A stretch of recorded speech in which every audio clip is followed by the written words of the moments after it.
Tell me, what has your kindness earned you? Has it won you loyalty, respect, power? Or has it bought you silence, abandonment, and regret? Look around your life. Count the people who took your generosity and gave you nothing in return. Count the moments you bit your tongue to keep the peace, only to be walked over, ignored, and forgotten. You thought your decency would protect you. You thought goodness was a shield. But I tell you now, it was a mark, a scent, a signal to predators that you would not bite back. And in the jungle of human affairs, the man who does not bite is devoured. You were told the lie early, perhaps by your mother, perhaps by teachers, priests, or soft philosophers. That goodness is its own reward, that the kind man, though overlooked, is noble, that in the end people will see your heart and elevate you. Number. They saw your heart and used it. They saw your restraint and took liberties. You became the man they could burden without consequence. The one who always says yes. The one who forgives too quickly, gives too often, speaks too gently. And then you wonder why she lost interest, why your friends stopped listening, why your name never left the bottom of the hierarchy. It is because they saw in you not virtue but softness, and softness invites contempt. You must understand this fundamental truth about mankind. We are not ruled by virtue, but by power, by appearances, by fear, by admiration, by calculation. I have walked the corridors of courts. I have watched kings fall, not because they lacked morality, but because they wielded it too nakedly, too trustingly. A man who lives entirely by virtue, I wrote, will be destroyed. Why?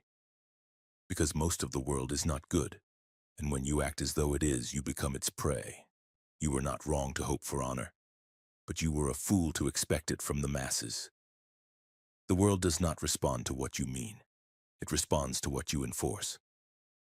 This is your disease. You thought kindness would elevate you, but kindness without leverage becomes submission. It becomes a quiet plea to be liked. It becomes an open invitation to be ignored. No woman respects a man who cannot say no. No rival fears a man who cannot retaliate. And no world honors a man who does not set the terms of his own worth. You gave them everything, and they respected you less for it. Because men are not judged by their intentions, they are judged by what they allow. And what you allowed was far too much. So I ask again, what has your kindness earned you? If the answer is pain, invisibility, betrayal, then write it below. Say it aloud. Never again. Not as a prayer, but as a declaration. The world will not change for you, but you can change your position in it. I will show you how. Not through bitterness, but through strategy. Not through cruelty, but through control. From this point forward, you will not seek to be loved, you will seek to be respected. And when you master that, kindness will no longer cost you. It will become your reward to give, not your price to pay. You were trained to believe in a fantasy. That virtue is protection. That decency ensures survival. That if you are good, the world will be good in return. This is the lie of moral safety, a doctrine whispered to the obedient, designed to tame the strong before they discover their power. You were not taught strategy. You were taught submission dressed in morality. You were told to be polite when disrespected, patient when ignored, generous when drained. Why? Because the myth says that virtue eventually triumphs, that the noble man will be recognized. But I tell you, as I have told princes and republics alike, the world does not reward virtue unless it is backed by force. Look through history, not through hope. The kind do not rule empires, the meek do not survive revolutions. The patient do not ascend when power is scarce. Rome was not built by kindness. Florence was not protected by prayers. The men who shaped the world understood that virtue alone is not armor. It is a tool, to be wielded only after dominance is secured. The man who lives by virtue alone, I wrote, is doomed, for he walks naked through a world of daggers. Morality is useful, yes, but never sufficient. It is a candle in a storm. It is admired, and then it is extinguished. I am not here to rob you of your ideals, but I will not let you keep your illusions. The first law of survival is this: be strong before you are good. Because goodness without strength is bait. It draws in the takers, the liars, the manipulators, and they will drain you while praising your virtue until you break. You were never meant to be weak, But they trained you to believe that weakness was holiness. They told you the good man sacrifices, but they never told you he is the first to be sacrificed. Now you will learn to reverse the script. You will not abandon morality, but you will no longer lead with it. You will learn to let your presence speak before your kindness. You will set terms before you offer gifts, and when you give, it will be from strength, not from lack. Because the world does not honor moral men. It honors men who make morality serve their power, not the other way around. You must understand something brutally simple. Human beings do not respect what does not resist. They do not value what is always available. They do not honor what tolerates all. The kind man, if he is only kind, is not loved for it. He is used for it. And in the hierarchy of power, the man who makes himself small to be accepted will be stepped over by those who make themselves immovable. This is not speculation. This is history. This is human nature. This is what you have lived, whether you have named it or not. When a man gives and asks for nothing, they do not think, "How noble." They think, "How convenient." When he forgives quickly, they do not think, "How evolved." They think, "He won't do anything anyway." And when he stays silent in the face of insult, they do not think, "He is wise." They think, "He fears me." You believed that by being kind you were taking the high ground, but from below they saw only that you would not climb. And so they did not look up to you, they looked past you. The world punishes kind men not because they are evil, but because kindness unguarded is a resource, and resources are extracted, consumed, discarded. I watched this unfold in courts, in alliances, in cities. The ruler who showed mercy too early was seen as weak. The general who hesitated to strike was surrounded. The magistrate who sought to appease both sides was hated by both. Why? Because to show kindness before you are feared is to signal uncertainty. And in the game of power, uncertainty is fatal.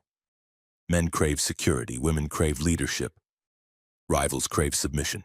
And kindness, without the capacity for violence, without the readiness to punish, is interpreted as a void of power. You become the man they can pressure, guilt, manipulate, and command. Not because they hate you, but because they know you will not resist. Even those closest to you, your lovers, your friends, your colleagues, are not exempt from this law. She tests you not because she is cruel, but because she needs to know the edge of your power. When you always say yes, when you never say stop, when you turn every slight into an apology, you teach her that you are not her equal. You are her subject. In the workplace, they give you more tasks because you do not refuse. They promote the louder man because he imposes his worth, while you wait for yours to be discovered. In your social circle, they laugh a little too freely at your expense because they know you will laugh along. And slowly, your presence shrinks while your resentment grows. And still, you think your kindness will be noticed. It is, but not how you hoped. Machiavelli wrote, "Mercy without authority becomes submission." If you are merciful before you are feared, your mercy is seen not as choice, but as weakness, and weakness once detected becomes target. You must grasp this. The world does not hate kind men. It simply learns that it can get more from them without cost. And when the world sees that something can be taken freely, it stops offering anything in return. This is not malice, it is economy, and you have become a bargain in the marketplace of power. You have bled for others. You have softened your voice, softened your will, softened your expectations, and now you wonder why no one takes you seriously, why your boundaries are suggestions, not walls, why your generosity is expected, not appreciated. It is because you trained them. You trained them to believe that your presence is an open hand, not a closed fist. And when they needed something, they came. But when you needed respect, they vanished, because you taught them how to treat you. From this point forward, you must unlearn what has ruined you. You must abandon the fantasy that you will be loved into power. You will not. You must be feared into respect first. Then, if you choose, you may show kindness. But let it be clear that your kindness is a decision, not a default. Because a man who is only kind is not a man. They will see him as a tool, and tools are used, not honored. Men judge more by the eye than by the hand. That is not poetry, it is law.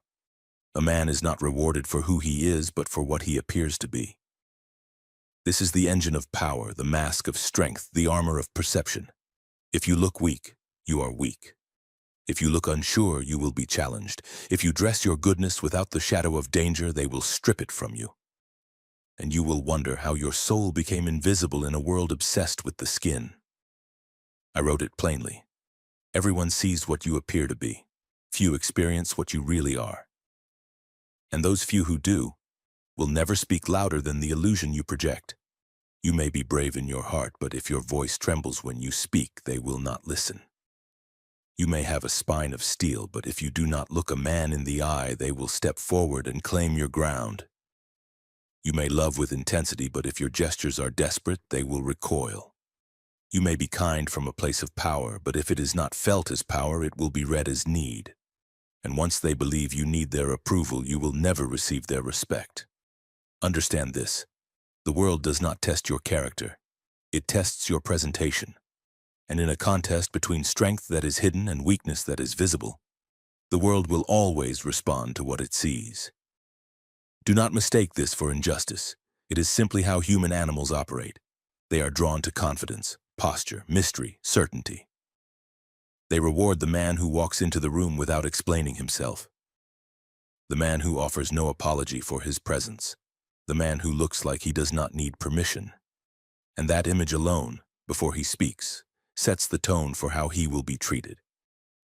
This is why so many good men fail, because they believe that goodness will speak for itself, that people will look deeper, ask questions, seek understanding. But no one is searching for the treasure buried beneath your chest. They want what they can see now. And if what they see is gentleness, accommodation, softness, then they will take liberties. Not because they are cruel, but because the world respects power more than it respects virtue, and power begins with the appearance of it. The ancient Romans understood this. The general returned to the city not as a friend, but as a spectacle.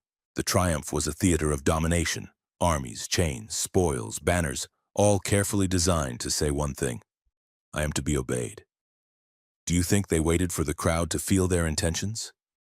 They demanded submission through image, because the image precedes the truth and often replaces it entirely. You must now ask yourself, what do people see when they see you? Do they see someone who demands nothing? Someone who looks for signs of acceptance before he speaks? Someone whose posture is an apology? Or do they see a man who could withdraw at any moment, whose attention is scarce, whose words carry consequence? This is not about pretending to be someone you are not. It is about revealing your strength through the only language the world understands: presence, control, boundaries. Stop hoping they will discover your value. Display it. Stop waiting to be understood. Command clarity. Begin with your bearing, your tone, your silence. The man who appears to need nothing receives more than the man who asks for everything. Because power lives in the unseen edge, the quiet threat of refusal, the unspoken boundary of pride. From this point forward, your kindness must wear armor. It must be delivered with restraint. It must arrive second, never first. Because once you are perceived as soft, you will be treated as such. And by the time they know who you truly are, it will be too late. They will already have dismissed you. You believe your goodness is a neutral force, a safe offering, a moral anchor untouched by consequence. But in the real world, there is no such thing as neutrality. Every action you take teaches others how to treat you.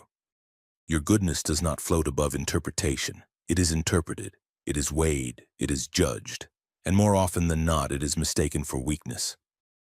Not because you are weak, but because in the absence of resistance, they assume you have none. And once they assume you will not fight, they begin to push. Then they begin to pull. Then they begin to take. You think your patience is noble, but in their eyes it is passivity. You think your forgiveness shows strength, but to them it signals surrender. You think your selflessness proves character, but all they see is a man who has placed his dignity on a leash and handed them the rope. You meant to inspire gratitude, but instead you inspired expectation. You showed them they could hurt you without consequence, that they could overlook you, betray you, disrespect you, and still find you there, arms open, voice soft, ready to try again. And now you wonder why they do not value your presence. It is because you taught them they didn't have to. Goodness, when it is constant and unconditional, becomes background noise. A man who never withholds his time, his energy, his forgiveness is not seen as virtuous. He is seen as permanently available. And what is always available becomes ordinary.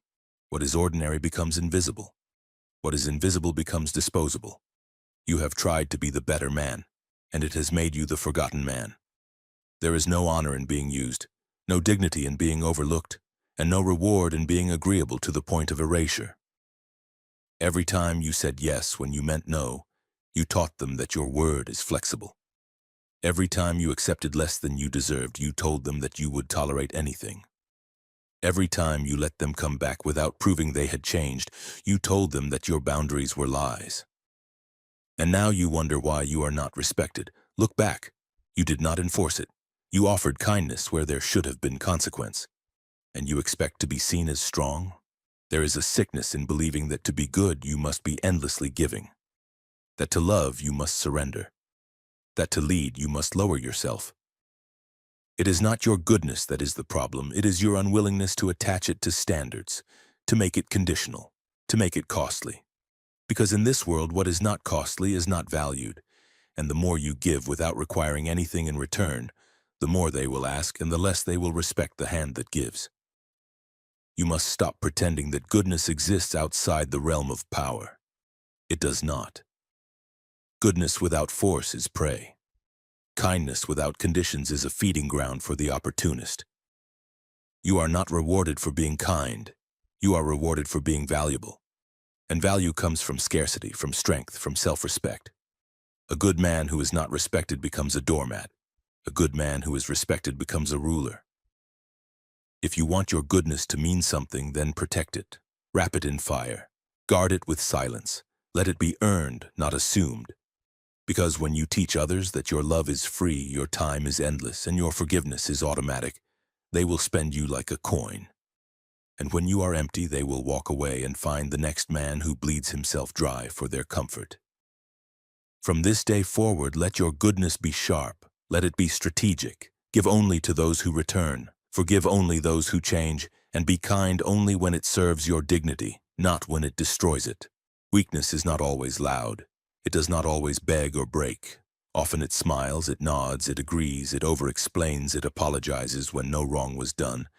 And in its most dangerous form, it calls itself kindness. You may not see it yet, but the very behaviors you believed would make you more lovable have made you more forgettable. You speak too much to be understood when you should speak less to be respected. You give too much to be appreciated when you should give less to be desired. You stay too long, explain too often, tolerate too much, and each act in isolation feels noble. But together they form a pattern, a scent, the scent of submission. They smell it in the way you walk into a room looking for approval. They see it in how quickly you fold when your ideas are challenged. And they learn it from how you handle confrontation. Not with steel, but with silence. This is not humility. This is not diplomacy. This is fear pretending to be virtue. They do not have to name it. They feel it, especially women, especially rivals, especially anyone looking for an advantage. You become a safe man, not because you're strong, but because you are no threat. And while that may earn you temporary peace, it will cost you permanent respect. You must study your own behavior like a map of betrayal. Where did you begin trading power for proximity? Was it the woman you could never keep satisfied, no matter how much you gave? Was it the job that piled more on your back each time you stayed silent? Was it the friendship that mocked your convictions behind your back, knowing you would laugh along? Trace the pattern. It's there. Over-apologizing when you should have held firm. Explaining your intent when you should have let your actions speak. Saying yes before you even considered no. You are not seen as generous. You are seen as predictable. And predictable men are not respected. They are used. At the root of this is need. The need to be liked. The need to be seen as good. The need to avoid rejection at all costs. But that need is the anchor dragging you to the bottom. Because the man who cannot endure being disliked will never command loyalty. He will beg for it, smile for it, bleed for it, but he will never receive it freely. Your value as a man is not determined by how much you endure. It is determined by what you will no longer allow. Every time you tolerate disrespect, you lose leverage. Every time you explain your worth, you lower it. Every time you overgive, you teach them that your time, your energy, your presence are cheap. If you want to be respected, stop overfunctioning. Stop compensating for their laziness, their cruelty, their carelessness. Let people feel the absence of your labor. Let them experience the silence of your refusal. The man who walks away commands more than the man who stays and complains. Weakness is not in your heart, it's in your habits. And habits can be broken. From now on, let them guess your thoughts. Let them earn your energy. Let them wonder where they stand. Not because you are cruel, but because you finally understand. Your goodness must be guarded. And any man who does not protect it will watch it be devoured by those who never deserved it. What you call kindness, others call opportunity. You offered it freely, thinking it would earn favor. But the truth is this. Once people know you will not enforce your limits, they begin to redefine them for you. What began as generosity turns into obligation. What started as patience turns into permission. And the very people you tried to protect begin using your own nature as a tool to control you.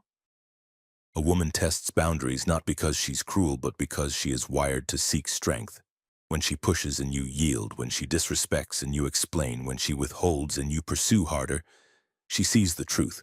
Your kindness is not rooted in power, but in fear. Fear of losing her. Fear of confrontation. Fear of standing alone. This is where contempt begins. She may never say it, but she feels it. The weight of having to lead. The burden of knowing that when pressure comes, you will collapse into softness instead of rising with strength. She resents the power she never wanted, but that you surrendered. And in the workplace, the process is the same. You're praised at first, reliable, cooperative, easy to work with. But soon the praise fades. The demands increase. They begin stacking weight on your shoulders because you never say no. You are the one who stays late, picks up the slack, absorbs the mess. And because you ask for nothing in return, they stop offering. Your silence becomes the system they exploit. And they call it professionalism. You become the man they depend on but never promote. Even among friends, the pattern repeats. You are the one who shows up, who listens, who lends money, time, attention, without ever making it known what it costs you. And so they assume it costs you nothing. They believe you have no limits because you never enforce one. And over time, your presence becomes expected, not appreciated. This is how your kindness is weaponized, not through malice, but through predictability. Because you are always available, you are never prioritized. Because you are always agreeable, your opinions carry no weight. Because you are always understanding, they assume you'll always forgive. Even when they do not deserve it, they will never say this to your face. They don't have to. It is written in how they speak to you, how they look past you, how they call you only when they need something. And if you dare to withdraw, if you dare to set a boundary or raise your voice, they act shocked, offended, betrayed. Not because you've done anything wrong, but because you've interrupted the system they built around your compliance. So I say this to you clearly. If your kindness can be used against you, it is not strength. It is a liability. You must learn to harden your posture before offering softness. You must learn to test others before trusting them. You must learn to make your boundaries felt before your gifts are accepted. Kindness is not the problem, the timing is. Offer it too soon and it becomes currency in someone else's game. Offer it too cheaply and it becomes invisible. Offer it without judgment and it becomes the very weapon they use to weaken you. Let this be the turning point. Your kindness is no longer their tool. It is your choice, and it is earned. If you must choose, I said, it is better to be feared than loved. And I meant it. Not because fear is noble, not because cruelty is strength, but because love is fickle, while fear endures. The affection of others can be bought, swayed, lost in a moment of disagreement. But fear, when rooted in respect, holds, it binds, it disciplines, it commands. You wanted love to be enough. You thought if they loved you, they would never leave. If they loved you, they would never cross the line. If they loved you, they would stay loyal. But how many times has love failed you? How many times have you been betrayed by those who once said they cared? Because love unguarded is not a leash, it is a permission slip. It creates the illusion of safety while lowering your defenses, and once you are defenseless, you are at their mercy. That is not power. That is faith in the unreliable. But fear, real fear, not terror but reverence, creates boundaries that affection cannot. A man who is feared even slightly is treated with caution. His absence is noticed, his silence is interpreted, his standards are remembered. Because behind every kind gesture lies the understood possibility of withdrawal, of coldness, of consequence. This is what you have lacked, consequence. You believed that by being loving you could guide behavior. But you were mistaken. Behavior is not shaped by emotion, it is shaped by cost. A woman may love you, but if she feels no risk in disrespecting you, she will. A colleague may like you, but if there is no cost to burdening you, they will. A friend may care, but if there is no line they fear crossing, they will cross it. The man who is feared just enough commands what love alone cannot. And here is the paradox. Once you are feared, your kindness means more. Because it is seen as choice, not compulsion, as generosity, not weakness. The feared man who forgives is admired. The feared man who gives is remembered. Because his mercy is not assumed, it is earned. This is why I taught rulers to be cautious with love. It creates debt, expectations, entitlement. The more they love you, the more they demand. The more you give, the more they resent the moment you stop. But if they fear you, if they know you can walk away, say no, withhold access, they behave. You must cultivate this energy, not brutality, not hostility, but the quiet, cold power of someone who does not need to be liked, who can vanish without notice, who speaks once and expects it to be enough. That is fear. Not trembling, not panic, but the knowledge that to lose you would cost them. So change your posture, lead with firmness, let your silence speak, let your boundaries be unmovable, let them wonder what you'll tolerate rather than assume you'll tolerate all. Then, and only then, may you be kind. And your kindness will be felt like fire, not warmth to abuse, but light they will not dare dim. You were raised to be warm, open, understanding. You were told that to be a man was to be available, emotionally fluent, endlessly patient. But look where that has brought you. You gave warmth to those who offered nothing but coldness in return. You opened yourself and they mistook it for emptiness. You tried to be noble and they made you invisible. Now you will learn the opposite. Coldness is not cruelty. Coldness is control. It is the discipline of a man who no longer bleeds for the ungrateful, who no longer explains his soul to those who are not worthy to hear it. Coldness is not hatred, it is selective attention. It is the refusal to entertain those who cannot match your energy, your standard, your respect. This is the new masculinity. Not the loud, the violent, the posturing. That is theater. What I speak of is real power. The man who could speak but chooses silence. The man who could correct but chooses absence. The man who does not beg, chase, or plead, but lets his standards punish in his place. Every time you withdraw your attention, you teach them that you are not desperate, that your presence is not guaranteed, that your kindness is not a default. It is a reward. They will feel it. More than your words, more than your arguments, they will feel it in your absence, in your reduced availability, in your refusal to explain. This is the cold posture that draws respect, not because it is aggressive, but because it is sovereign. A man who cannot be moved easily is a man who commands attention. And attention, once earned, turns into influence. This is how I instructed rulers, not to lash out, but to become unpredictable, not to beg for peace, but to let others fear the loss of their favor. You must become that, not chaotic but unreadable, not angry but unavailable. Let your coldness become your filtration system. Let it remove the needy, the entitled, the manipulative. Let it force others to rise, to earn, to adjust. It is not your job to teach others how to treat you. It is your job to set the terms and walk away when they are not met. That walk-away power is the heart of strategic coldness. It is not emotional shutdown. It is emotional discipline. You are not here to save everyone. You are not here to be liked by all. You are here to live on your terms and to let others opt in or be left behind. And when you lead with this clarity, something strange happens. Your presence becomes magnetic. Your time becomes sacred. Your word becomes rare. The more cold you become to the world's chaos, the more warmth you can offer to those who are truly loyal. But only in that order. Respect begins the moment you become scarce.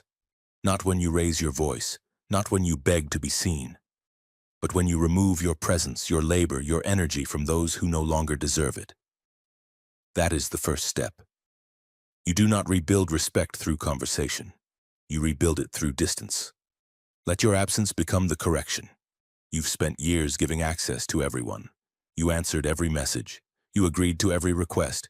You explained yourself to those who mocked your explanations. You stayed in rooms where you were not respected, hoping that your loyalty would change their perception. It never did. Because what is freely given is never valued. What is constantly available is never prioritized. What is tolerated too long becomes invisible. If you want to be seen again, you must disappear. If you want to be heard again, you must go silent. You must teach them through consequence what you failed to teach them through words. Your access is currency, and until now you've been handing it out like water. But now you tighten the gates. You stop announcing your departure. You stop explaining your boundaries. You stop apologizing for taking back what they abused. Let them feel the shift. Let them wonder where you went. Let them notice the silence and reflect on what they lost. Because here is the truth. People only respect what they fear losing. And the man who is always present, always forgiving, always reachable, is never feared. He is expected. And expectations kill appreciation, withdraw access. Not in anger, but in precision. Remove yourself from conversations that insult your intelligence, from relationships that drain without replenishing, from jobs that exploit your competence without offering elevation. Let them struggle without your input. Let them feel your absence as loss. You will be called selfish, cold, changed, good. Let them name your power what they cannot understand. Let them project their discomfort at losing control. You are not obligated to be what they need. You are only obligated to become what you respect. And the man who respects himself does not give everything to everyone. He is deliberate, he is measured, he is scarce by design. And in that scarcity, value is reborn.